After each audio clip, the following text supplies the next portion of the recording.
It's always the smaller ones that have the most energy, right? So thank you, Wanda. Thank you, Steve. Thank you all for this invitation. It's a wonderful opportunity for me to be here in this wonderful community. I support everything Wanda and Steve has been trying to do in this community because I do believe that in Dane County, as much resources that we have in this community, we can make a big difference. Too often the divides that separate us, whether it's class or race or education, they really don't have to exist. And we see a new generation of young people who are growing up, and we want them to have a different pattern, a different way to see the ways in which communities can work together. I reflected a lot this week on the stuff that happened in Charlottesville, Virginia. And when you think about why that kind of stuff happened and the kind of anger and the kind of false narratives that get created in the consciousness of people, it takes people like Wanda, it takes creative initiatives to break those barriers down so that people don't walk around with narratives that think that people of color are inferior or that people who have white complexion are superior to them. We really do have to bridge these gaps, and it's only when we're intentional about bridging those gaps that we will see that all of these false narratives will be deconstructed, because at the end of the day we realize that we have more in common than we have more apart. And so I'm grateful to be here. The work I do as a Dane County judge to represent Dane County is really trying to make sure that our young people are seen as human beings and do not end up as statistics. I see so many children, they come in from 2, 3, 4, 5, all the way up to 17 years old. And they're struggling because they have trauma at young ages, and they grow up and there isn't people there to be able to redirect them so that they don't have to end up in prison. There's this narrative, almost especially among our young men, that they believe that they have to go to prison as a rite of passage in order for them to be grown men. And my example to them in the community is that I tell them all the time, when you see me on the bench, you see yourself on the bench. You see me have power, you can have that power, because I'm no different than you are. The only difference is that somebody in the community reminded me that that is not my future, that is not determined that I have to do that. And when I see Wanda's little small self coming in here screaming like she lost her mind, I'm reminded that she reminds me of my elementary school teacher. She reminds me of Miss King, and Miss King would never let us sit in class and play around. She would remind us that we are smart, intelligent. She would remind us of our destinies and who we're supposed to be. And so that's who we're supposed to be. That's what makes Dane County special, is that when we come off the sidelines and get involved in this place, we can redevelop what these relationships look like. And the only way we can do that is that we have to be intentional. We can't just talk the talk, we have to walk the walk.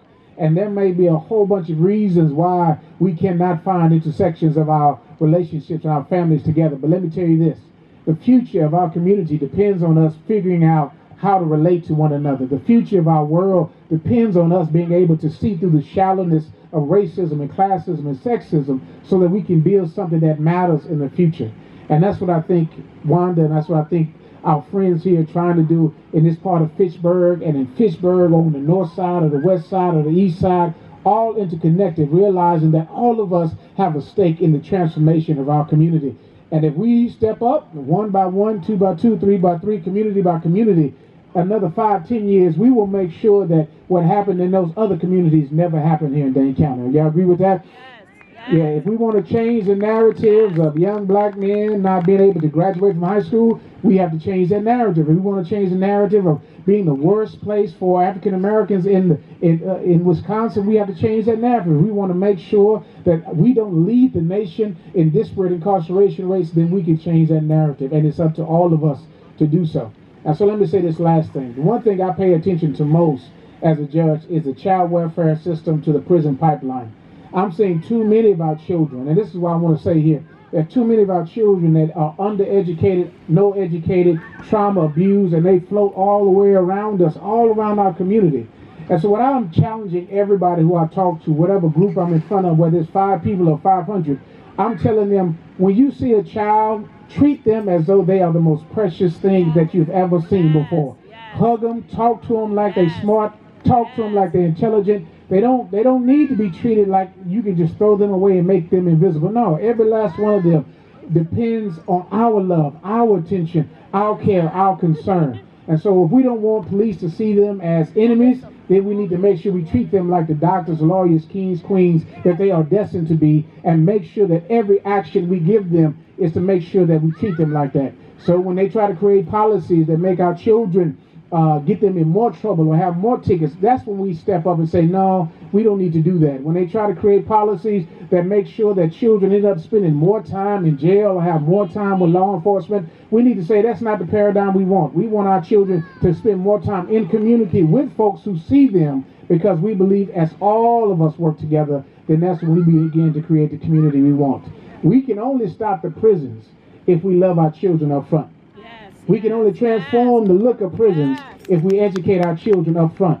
We can only impact prisons if we give them a different way, a way that they can see, a way that they can accomplish. That's the only way we will change it. And when we do change it, and when we transform it, we will find ourselves not following the patterns of the rest of the nation. We will find that in Dane County, we figured out a way to lead the rest of the nation, to change it, to transform it.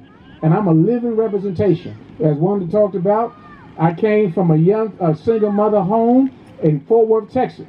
And if I can find my way from Fort Worth, Texas to Atlanta, to Princeton, and God knows in Madison, Wisconsin, then these children can find a way too, right? And they can find themselves not just as sports or basketball players or rappers, but maybe one day they will find themselves putting on a black robe themselves and sitting down on the bench and begin to give other young children an opportunity and a vision of what is possible, because they see somebody like them already doing it. So thank you, Wanda. Thank you, Steve, for the invitation. Thank you all for giving me a brief minute.